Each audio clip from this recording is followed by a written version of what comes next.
Hi అండి. నేనైతే ఇప్పుడు చెప్పాను కదా నేను పచ్చడి తయారు చేశానని. ఇప్పుడు దోస పచ్చడి అది ఇప్పుడు చాలా చేస్తున్నాను చూడండి.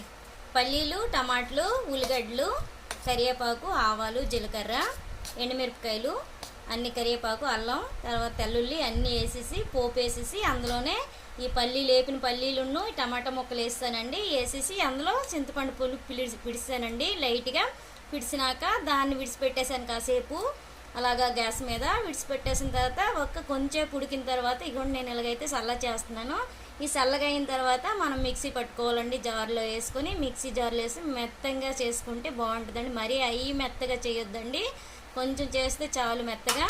అప్పుడు మనకి దోస పచ్చడి అయితే బాగుంటుంది. ఇడ్లీతో కూడా తినొచ్చండి, చాలా బాగుంటుందండి పచ్చడి. అందుకోసమే నేను అయితే మీకు చెప్తున్నానండి ఇవన్నీను. మీకు అర్థం కాకపోతే నాకు కమెంట్ చేయండి, నేనైతే వివరంగా చెప్తాను. ఓకేనా? బాయ్ అండి.